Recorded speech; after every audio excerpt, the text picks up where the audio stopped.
So when I enter the room, I'm going to perform my hand hygiene, introduce myself. Hello, my name is Haley. I'm going to be your nurse for today.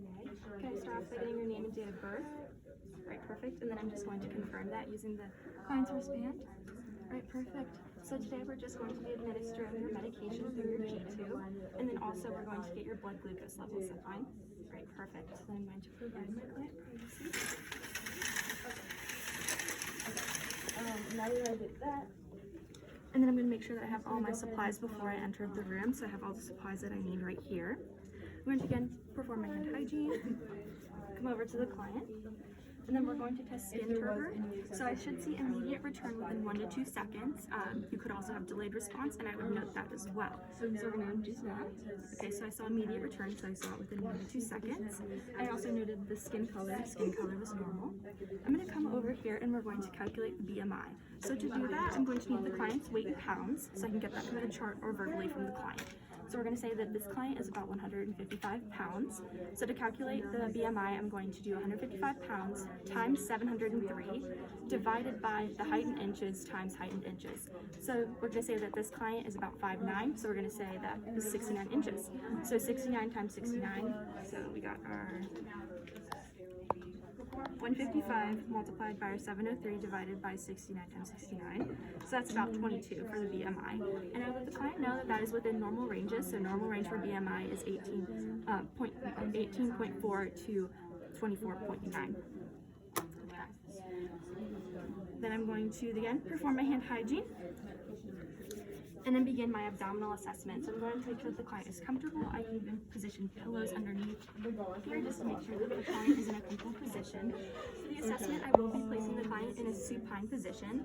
So when I expose the client, I'm going to make sure that I'm just exposing them from throughout the pubic area up to just your abdomen here, making sure the client has privacy.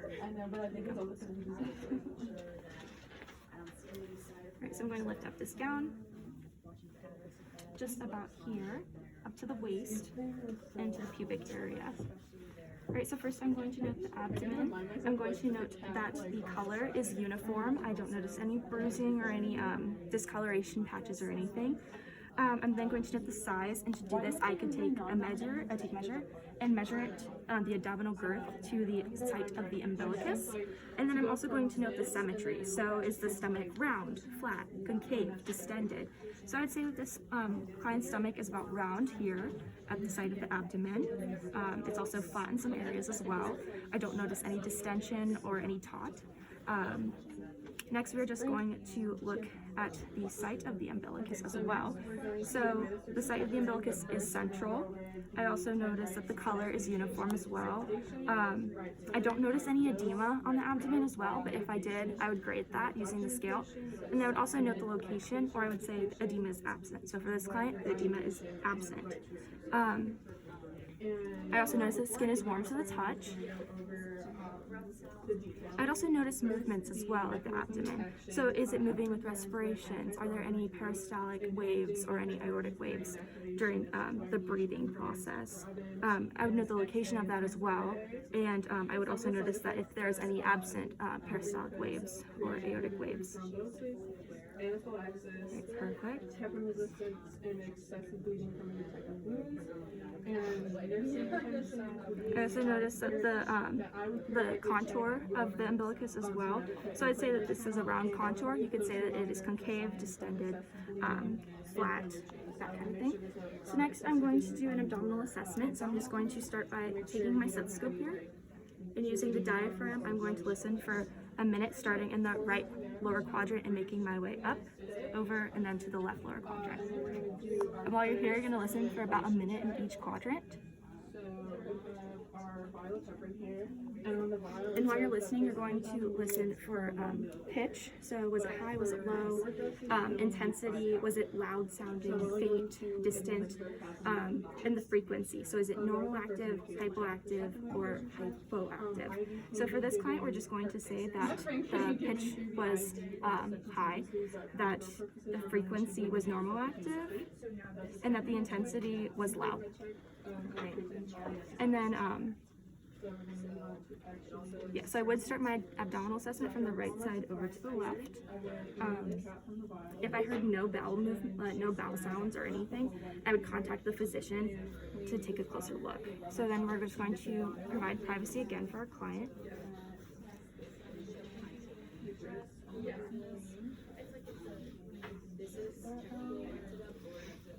Then I'm going to come over here and inspect the IV site.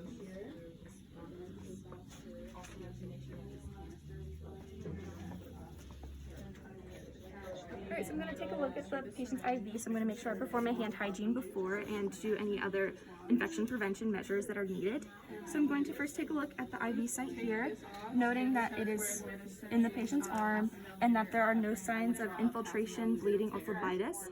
If I did notice any fluid infiltration, I would immediately stop the flow rate and take the catheter out of the client. I'm going to observe the tubing, make sure there's no kinks, make sure that the IV is open and not closed. Alright, so I notice no kinks or knots or anything. I notice that this is opened as well. I can tell that it's open because I can easily move it around. Then I would just flip this around. Okay, we're just going to follow it all the way up to the bag. So now that I'm at the bag, we're going to make sure that this is the correct medication that is connected to the IV. So we have 0.9% sodium chloride, so that is correct. I'm going to work on my computer, make sure that both of those match up. I noticed that the bag is hanging at the appropriate height. If it was too low or too high, I would then change it according to what is prescribed. I'm going to look at the fluid chamber. I'm going to make sure that it's at least halfway full. If it isn't, I'm going to squeeze the chamber just to have more medication to go into the chamber. I'm going to make sure that it is dripping as well. And then I'm going to take a look at the flow rate here. So the flow rate is 25 milliliters per hour, which I'm going to again check that on my laptop here and make sure that both of those are correct. That is the correct rate that is supposed to be set at. So this is the correct rate. If it was too low or too high, I would then change it according to what was prescribed. All right. Again, everything looks good here. No kinks or knots. It's not lying on the floor or lying underneath the client, so I know that there's no obstructions to the tubing.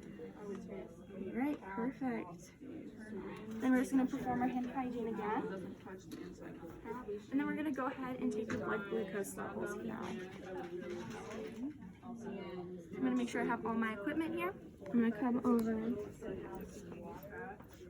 and ask the client if there's just any hand or finger that they prefer to get this test on, just in case, you know, they might have a certain preference, and I want to respect that. So I'm going to come over here and just inspect the fingertips, make sure everything looks good.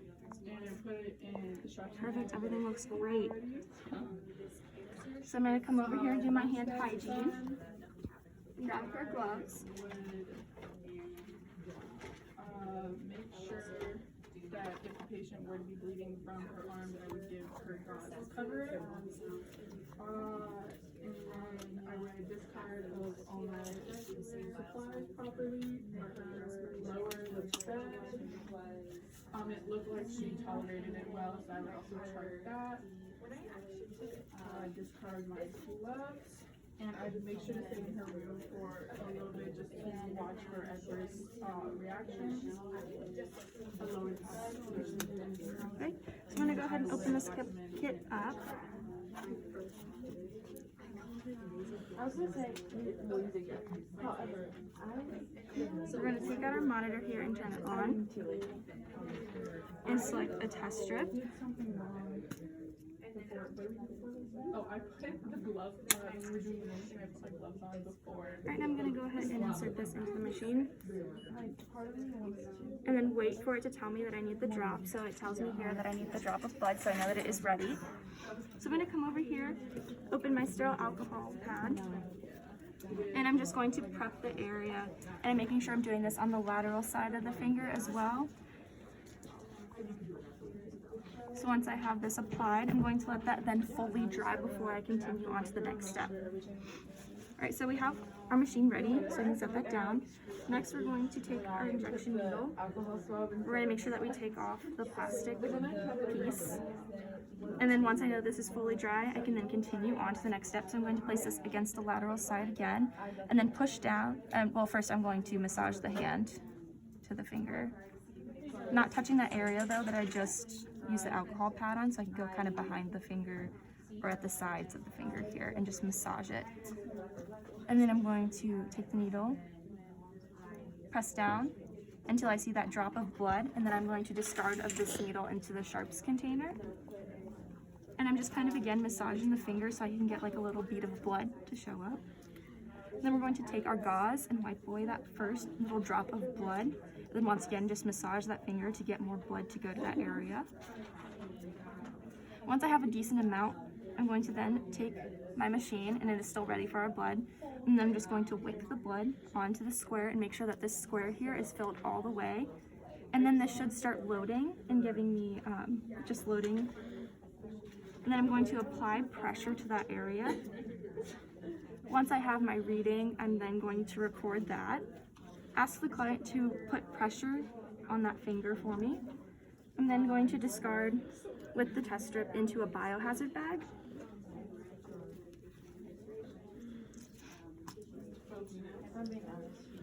Alright, and then I'm just going to inspect the finger to make sure that bleeding has stopped. Once I know the bleeding has stopped, perfect. And then I will discard any of my materials that I need to.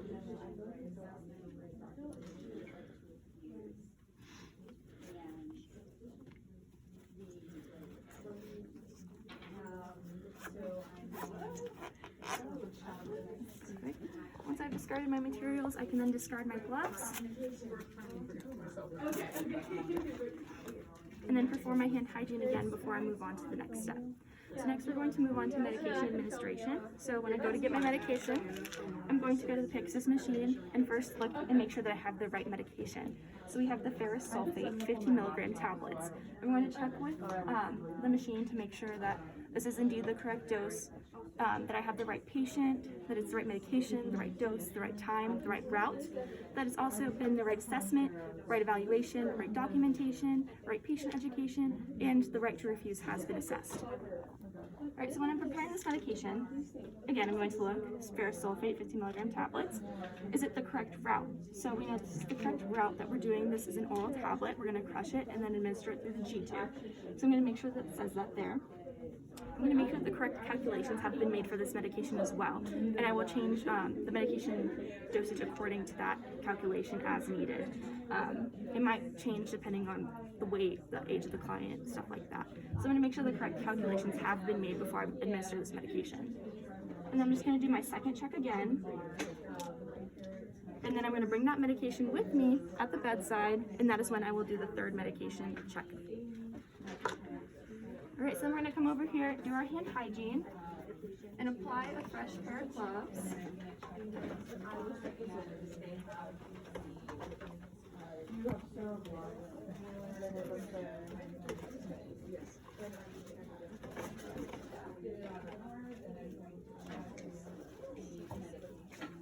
And for this next process, we're going to move the client from a supine position up into the Fowler's position, or into a sitting position.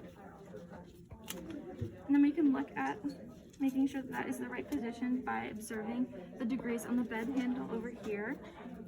I know that I want to position the client up to a 35 to 45 degree angle.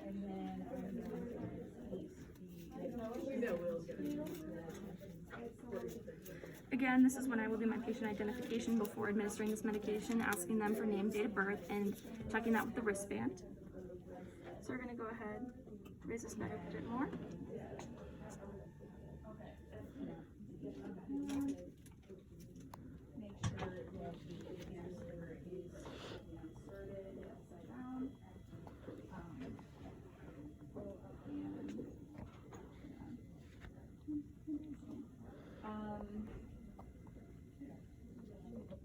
Alright, perfect. Now I'm going to come over here to my supplies.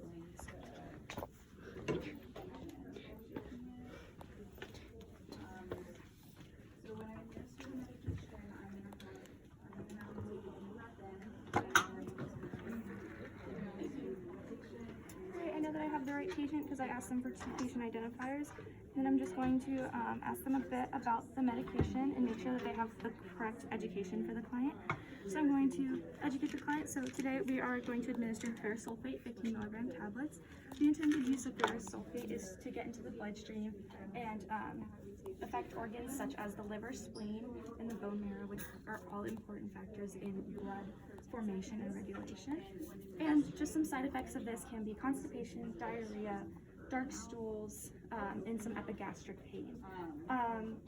The nursing interventions for ferrous sulfate can be just assessing your client's nutritional intake and observing how much ferrous sulfate or iron is in the diet, and then also getting lab values such as the hematocrit levels, the hemoglobin, and the iron levels. All right. So next I'm going to start by doing that 3rd check. I did my 3rd check. So then I'm going to scan the medication, scan my client's wristband so that I know that this is the right client, right medication. I'm going to come over, and I know that the route was oral and that it said to crush it because we are going to be placing it through the G-tube. I'll get you an individual sharps. What are the syringes like? It's a sub-Q. Great. And then I also noted that it said twice daily, so we're going to just administer the 1 medication tablet right now. So we have our 1 tablet here. We're going to go ahead and crush it. And we're going to make sure that it is crushed into a fine powder. So that might mean that you have to just do this a couple of times just to make sure that it's really fine.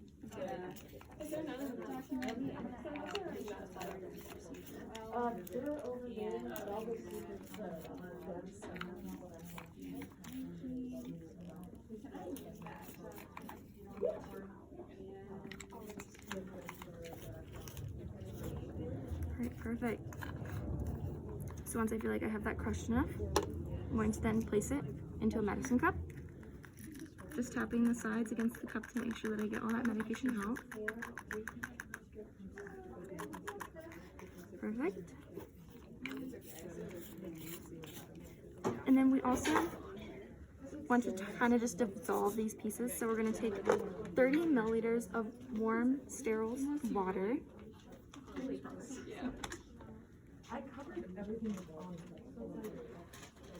Yeah. Alright, so once I have that, we're just gonna make sure we get the bubbles out. These are a mess. Like, it's supposed to be like this. But, like, Perfect. what it was, like, Just gonna draw back a bit more fluid. Alright, and then I'm going to add this into that medicine cup, just to kind of help dissolve it. Perfect. Okay, so I have that set up. So next, I'm going to go ahead and I'm going to take some of just the stomach aspirations and take the pH of that. So again, I'm going to expose the abdominal site, making sure that I'm providing privacy for the client during this process. Alright, so next I'm going to come over here. I'm going to take an empty syringe, attach it to the site. Then I'm going to open the valve and draw back the epigastric, well, the stomach aspiration. I'm going to take about 30 milliliters. I think I'm going to. Should I record like the skin assessment? Perfect. So then I'm going to go ahead and close that off now. Disconnect it. Come over and take an empty cup We only need 0.5. and place those stomach contents into that cup. And then discard that syringe. Then I'm going to go ahead and take my pH strip, take a piece off, dip it in here, and then look at the color, noting it. Stomach contents should be from 1 to 5. So let's just say that my patient had 4. Okay, so that's within normal limits. So that's just one way to make sure that your tube is placed in the correct position. You could also get an X-ray examination too to just confirm that it is in the right position. So next I'm going to perform the medication administration portion. So I'm going to start by taking 30 milliliters of the sterile water. I don't know if Jonathan will be back by the time. I doubt it. Is there in lab? Till 11:50. No, that's what they said. So yeah, Again, we don't want these bubbles, so we're just gonna get rid of those bubbles here. skin assessment and So that just means I need to draw back just something more. Yeah. and if you know it, I don't know. I'm just worried I'm gonna mess it up. Perfect. Alright, so I have my flush ready, so I'm going to go ahead and come over here, attach this, and then I'm going to open it, and I'm going to just administer this. And I can change the rate at which I administer by going either raising the syringe or kind of going at an angle. So this would make sure that it's like slower, rather this being immediate and just the gravity taking over. And then when I'm getting close to finishing this water, I'm going to then pinch the tubing just to make sure no excess air enters the stomach. Like just to say them out loud. yeah, I just need to like Perfect. remember that. Like I always forget what it Disconnect was. this. Oh no, she just said. And then I'm going to come over here and get my other syringe of 30 You don't have to go of through the that. sterile water ready. Now are, but she said that since she doesn't know, if you think you could do it, I think I can do it. I'm gonna try and do it just in case. Just in case she decides later, like, Yeah. like, okay. But I know for sure that a lot of people. Alright, so now that I have that ready, I'm good to go. I'm going to take empty syringe, attach it here. Where do you want me from? Oh, and if there was any suction attached, I would disconnect that first and clamp it off. And we would wait about 30 minutes, 20 to 30, depending, just so that that medication can fully absorb before we then attach the suctioning back. Is that better? Alright, so we're gonna go ahead I'll make sure open it's it. all in there. And then I'm going to administer this medication. So I can either administer it again at a higher rate, which will then enter the body quicker, or I could go at kind of an angled rate and regulate the speed at which the medication enters. I'm going to go ahead. December 1945. Perfect. So today I'm just going to be changing the wound and administering. So I'm going to close this off now. Disconnect the tubing. Heparin to you. Get my 30 milliliters of sterile water ready again to flush it. Opening it and then flushing. Now, if I had multiple medications, I would have to flush in between each one and give each medication separately. So, for instance, if I had 2, I would start off by flush, medication, 15 to 30 milliliters of water, flush again, medication, 15 to 30 milliliters of water, flush again. Right, perfect. So now that I've completed that, I'm then going to just make sure that the client is comfortable and safe as well. I'm going to make sure that the tube has been secured to the gown, and then just provide my client privacy, pull down their gown for them.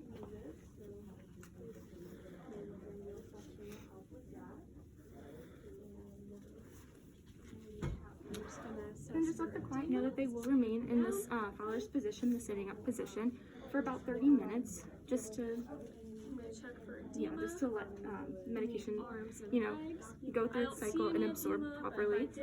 They could also lay in an elevated right lateral position as well if they preferred that, but they must remain at this elevated position. I would also stick around, just observe for any adverse medication reactions. And I would also note if the client properly, if they tolerated this properly or they didn't tolerate the procedure very well. So my client properly tolerated the procedure. And then before I leave, I'm also going to make sure that we lower this head down to the lowest position as well. Your skin is warm and And this is also, next step I would do is discard of my gloves and discard of any supplies that needs to be discarded properly, and then perform my hand hygiene once again. don't see any abnormalities. If I did, I would say Right. size, Perform my hand hygiene again. Ask if there's anything I can do for the patient right now, if there's anything I can get them, or any way that I can make them more comfortable. They say no, alright. Discard of my supplies, looks like and then again come back just to check that the medication doesn't have any adverse reactions, and just report back if the client tolerated the procedure well.